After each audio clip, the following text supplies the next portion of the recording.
Mapagpalang araw po sa ating lahat. Ako po ay mangunguha na naman ng buko.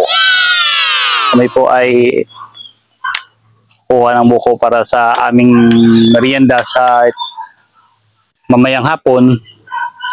So, samahan niyo po kami. Kuha ng pwede pang makain. So, ito pong aming niyog ay dwarf po ito. Tinanim po namin ito noong year 2000. Niyog namin ay 25 years na po ito. At marami-rami na rin buko yung nakuha ko dito. Noong una yung kanyang bunga ay napakababa lang. Sumasayad lang po sa lupa yung kanyang bunga. Ngayon po hindi na maabot. Kailangan na pong gumamit ng hagdan para po maabot yung kanyang bunga. First time na po itong makabuko ulit. Dahil dulot po ng El Nino. Ngayon lang po siya nagkabunga. Tinatapik-tapik na po namin ito. At malalaman na po namin kung may laman na ba yung kanyang buko sa loob. Doy, kunin mo doy. Op.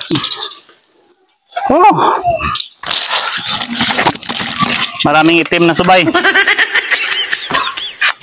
So, nasalo ko lahat.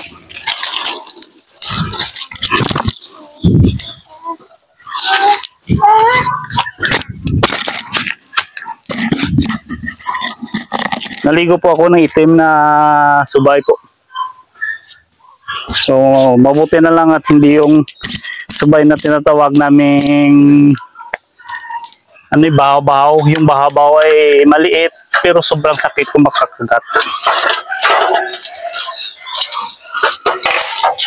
Ito po yung technique namin sa pagkuha ng buko. Meron kaming tinitingnan sa itaas kung parang kamao na ba kalaki yung kanyang bunga sa itaas. Example, may bunga siyang malaki dito sa ilalim. At meron siyang bunga sa itaas niya na bahagi na parang ganito kalaki, parang kamao. Yan na po ay ready to harvest na buko.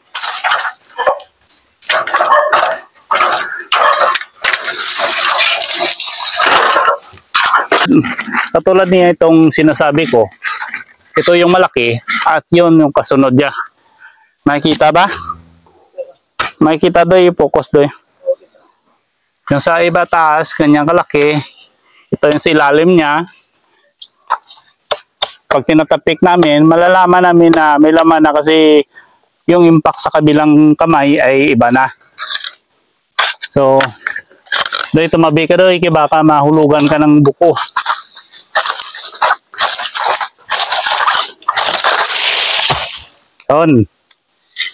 Solve. Abaw, okay. Okay.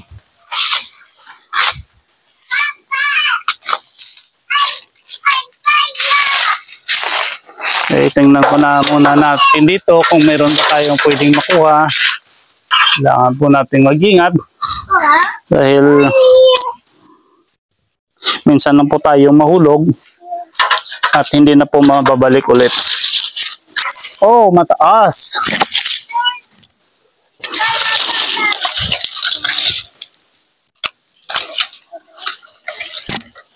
Sibali na, siya man lang mag-isa. Next time na lang. Doon sa kabila, meron pa tayo pwedeng makuha. Dito marami sa before ng inanim namin na dwarf na niyog. Marami po dito noon. Kaso lang, dahil sa kalamidad na nangyari, dumating yung tag-init, yung iba na makamatay, yung iba kinain yung kanyang ubod ng bagangan. So, namatay naman po yung iba. Mayroon nakasurvive. So, ilan na lang po yung natira.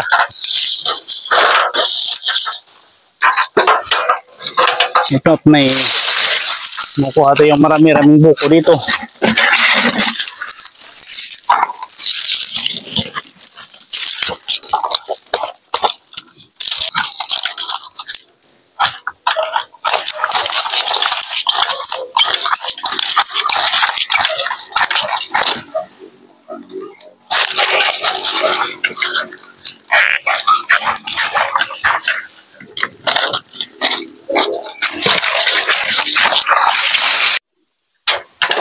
Ito po at may natesting po ako. At okay naman po. Manipis pa naman. Pwedeng-pwede pa. So, meron pa siyang natirang 3 piraso.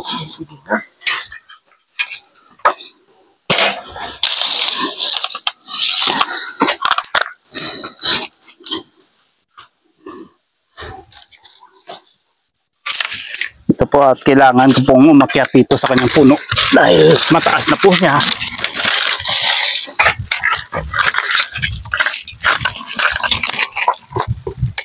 At kailangan ko po kapain kung saan yung kanyang kung saan po kung pwede makapag ito.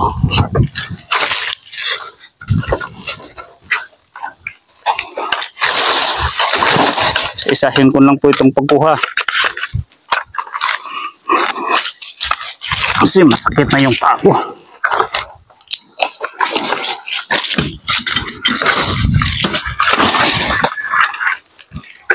Mano-mano lang po yung aking pagkuha nito.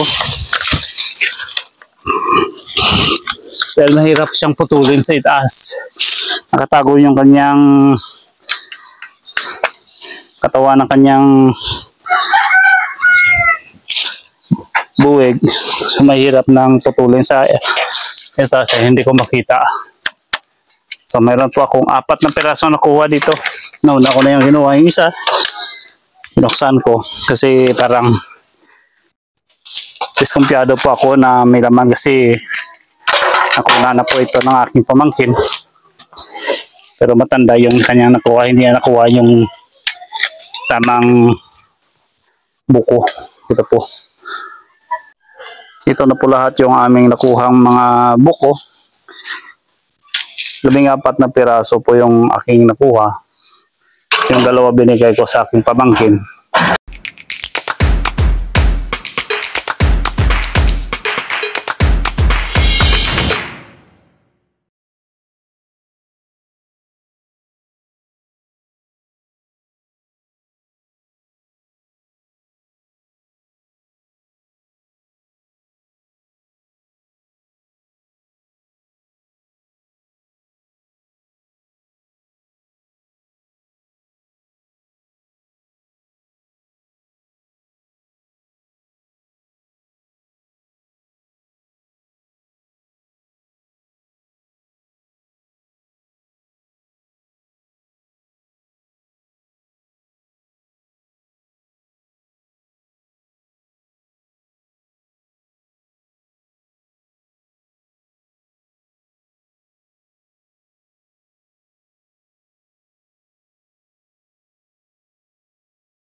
nawalan po tayo ng audio dito dahil nalobat yung aking external mic.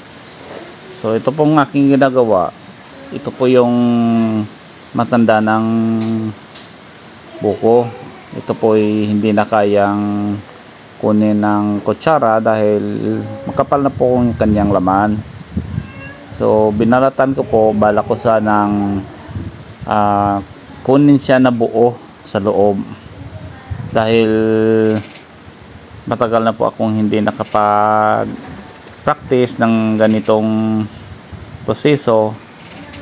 So try ko dahil meron namang pwedeng magamit na bunga at napakatagal na po nung last na gumawa ako ng ganito. Masarap po ito. Makukuha mo yung laman ng buko sa loob na bilog at saka yung kanyang tubig ayan dyan pa rin sa loob. So sa Thailand po maraming gumagawa ng ganito. So doon ko lang po nakuha yung kanilang mga technique kung paano nila i-open. So kapi-kapi lang ba kung ano, pinapirate ko lang po yung kanilang ginagawa po. Kaya naman pala dahil madali naman lang gawin. Ang importante yung ating magamit ay kumpleto at matalas yung ating itak o yung ating ginagamit na mga sundang. So sa kasamaang palad po nabiyak po yung aking buko dyan dahil hindi pa nasa tamang edad. At pagka ano ko po, pagka kuha ko ng kanyang shell, ito'y biglang nag-crack dahil sa sobrang nipis at hindi pa gaano ka natatanda. Ito po yung kanyang laman. So mas ano pa kay ang aking itak ay medyo mapurol. Yun pong may dahilan bakit kaya nabiyak yung kanyang bao. So po ipapakita ko po sa inyo kung paano po kukunin yung kanyang laman doon sa loob. At ito po yung kanyang tubig ay sobrang tamis po. Parang nangangagat sa dila yung kanyang tubig dahil nagspa-sparkling po sa dila. Ito po yung kagamitan na ginagamit ko dahil ginawa ko lang po at made of buffalo horn po ang ginamit dyan. Makabili po kayo niyan sa mga online.